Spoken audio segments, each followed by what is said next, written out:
Hello everyone and welcome to the stream. Good morning, good evening, good afternoon, depending on where are you located.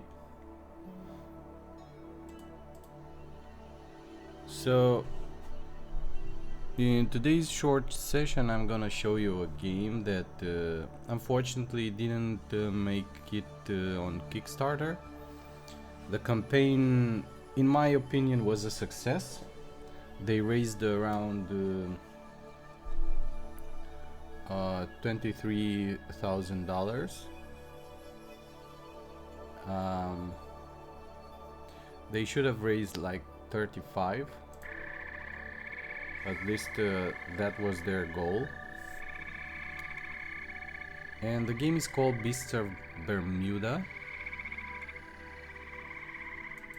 If you go on Kickstarter and search Beasts of Bermuda, you will find it. So the developers of this game needed money for developing new assets, like the assets you are seeing in this game, and I'm gonna show you in a moment, are stock, from what I've heard. I think this type of games should be encouraged to be finished, because I think the market is not yet saturated with this kind of games. To be more specifically, dinosaur games. Of course, we have the Isle, which is a pretty mature project. We have Soran, which just got out of Kickstarter, raising I think they raised $200,000.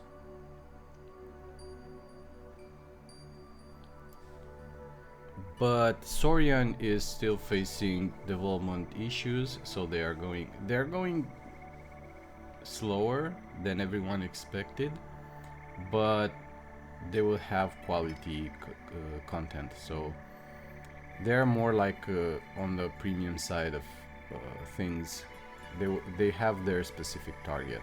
Soran is more a game more oriented to fans that love accurate details about the dinosaurs. On the other hand, the Isle, which has the best dinosaur models available on market today, is focused more on the survival aspect of things. And I think the funniest part is that next year Jurassic Park Operations, what's the name of the game, will be launched, and the funny thing from the trailer is that the models are not looking as great as the ones from Soran and the Isle. But anyway, this is Beasts of Bermuda. I think it's a fun little project. I think the developers should pursue their dream to finish this project and have it on Steam. I still think that indie game developers should be aware of the fact that there are a lot of implications in developing a multiplayer game. You need a lot of cash for servers, for official servers, for maintenance and so on, and I think they usually underestimate the costs that multiplayer means. For example, in my game I have the possibility of adding multiplayer. I actually did a proof of concept of that. But having a server which is the or multiple servers which are the authority when playing a multiplayer server, they check the player position and everything, the game state.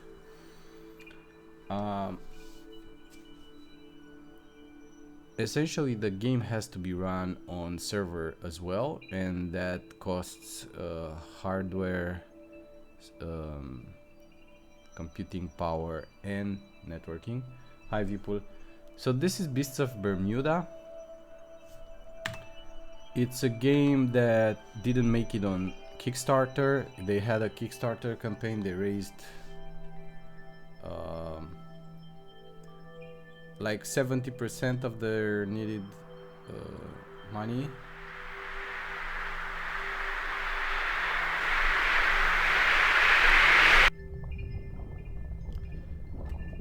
And I think I was just saying that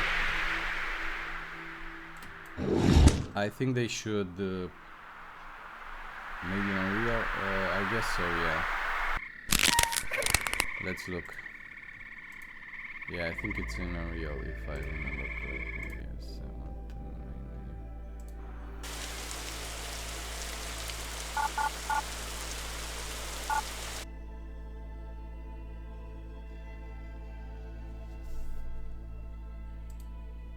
to yeah, it's Unreal. So they have a lot of cool things inside the game. Oh, I can see from the menu. Like weather, tornadoes, thunderstorms.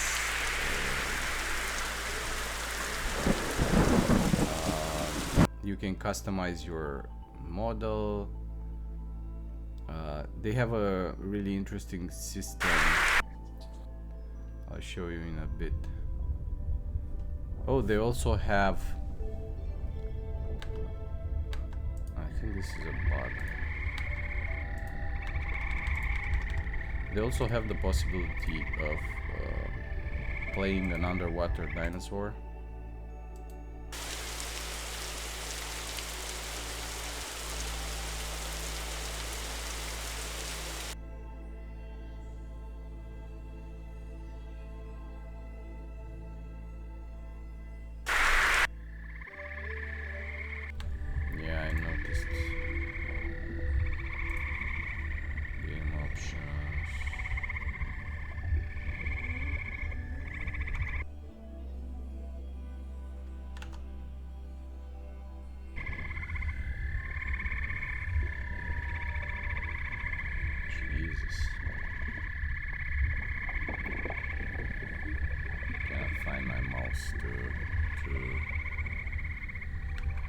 To deal with that.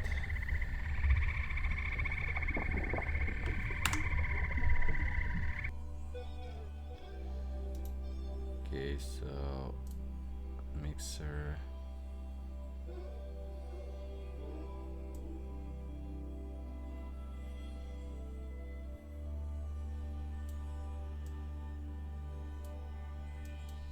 I guess this one, maybe.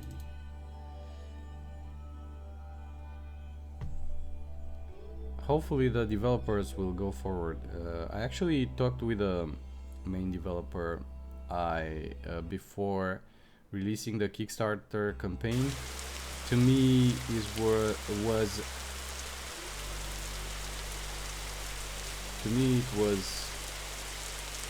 unclear what was the final goal of the game. So they actually wanted money to replace all the models in game at this point and redo them, but I cannot respawn.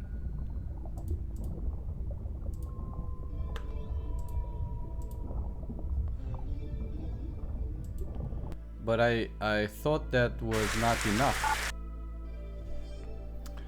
because I think, let me show you, by the way, because you know better, people, than me. You know better the costs of 3D assets.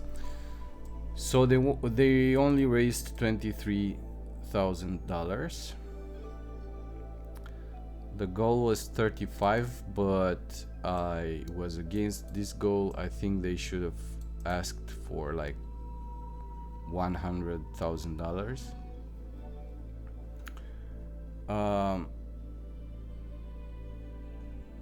Okay, yeah, I think they have a poor choice of choosing the YouTubers, but it's better to choose these guys than nothing.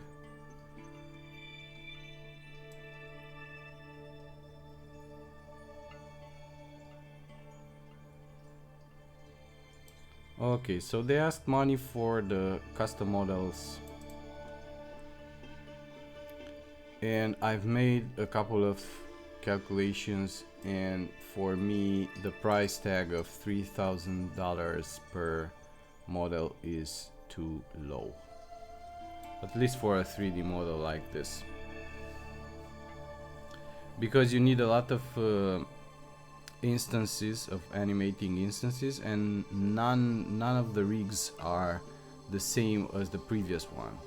Like you have the Apatosaurus, which is different from Pteranodon and so on. So you cannot actually recycle 90% of your 90% of your assets and animations and rigs actually you cannot recycle to a different dinosaur. And I don't agree with the stretch goals. I think if you ask for money, you should ask for something that you can provide as a finished product. The reason I don't like stretch goals is because between 35,000 and 70, let's say, there's a lot of things that can happen inside the community and with the game, and you cannot actually finish the game. So, and if they have made $250,000, they would have added humans. I think when you're doing a Kickstarter, and as I said to the main developer, and I've written on Kickstarter in the comments section, I think you have to be extremely realistic with what you are asking. Really? No, I think that's for a dinosaur.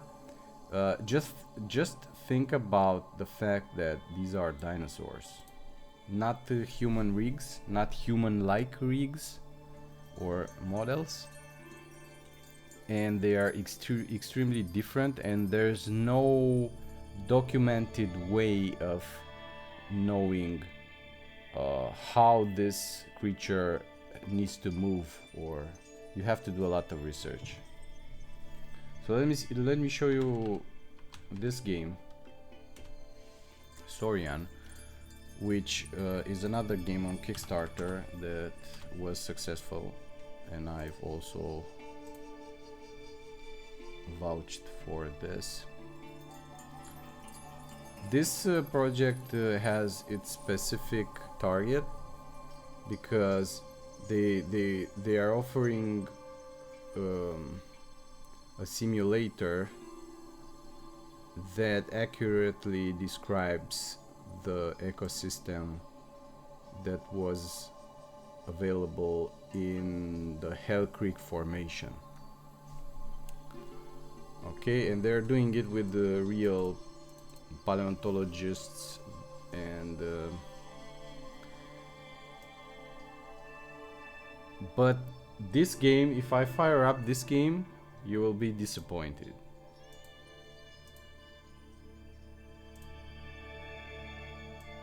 If I fire up this game, you will be extremely disappointed.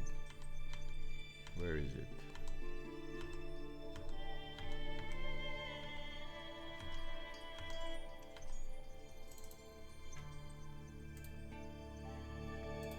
Oh, I uninstalled it. I uninstalled it. So I don't like it. They launched it on Steam, and they're asking $20. Of course, I got it because of the Kickstarter campaign, but it's not the finished product. And the last patch was on 29th of August. The only difference with these guys is that they have a blog and they keep everyone up to date. Unfortunately, this doesn't happen with other dinosaur games like the Isle. And they are working on AI and other stuff, and they had bugs with the AI. Because it's a single player experience, they have to have a strong AI in order to provide a meaningful world. Yeah, I suggest if you're interested in dinosaurs, check this out. And also they are working on this, which will on the encyclopedia of the current creatures that are inside the game, and also the ecosystems. So normally, if you're a big fan of dinosaurs, I think you should check this out. And there's the other one. It's the Isle. This was my favorite game on Steam by far. I used to play this. I think I played it like 200 hours. No, it's 379 hours.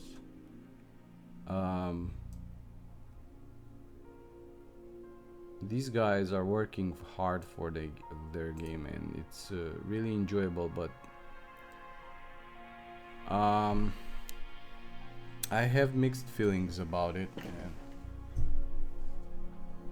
The way the game evolved from a sandbox experience to a survival one. Let's see if we still can get into this. I uninstalled this also. Yeah.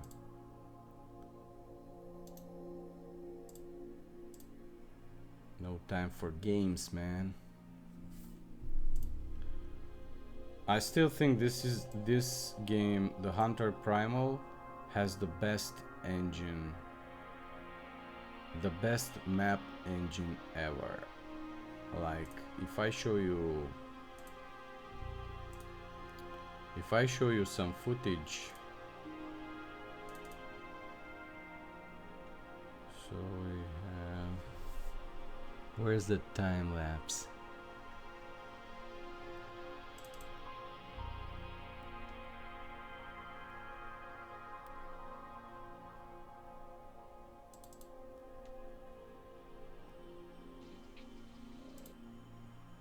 Check this out. They have an engine which actually, what I know is that Romanian folks worked on it. I honestly don't remember right now the name, but I know it's Avalanche Studio. And the engine, I don't remember. Let me see.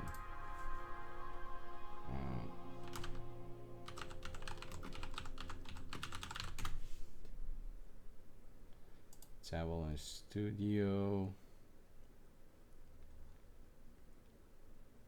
The models are not that great, so the models are more cartoonish.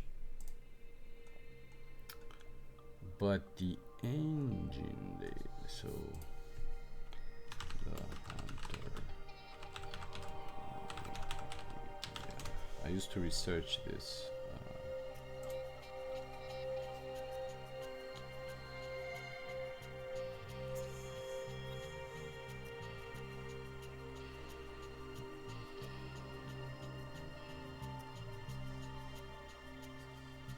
Blah blah blah.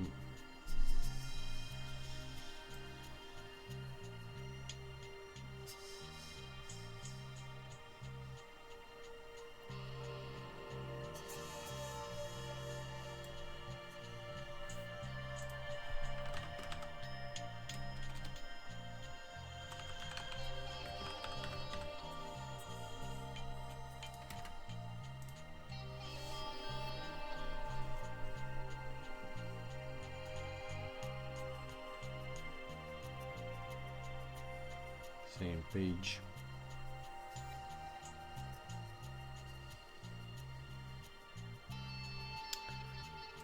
Avalanche Engine 2,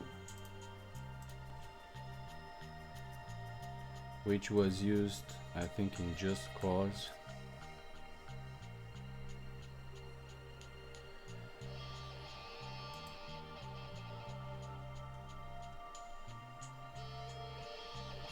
Great engine.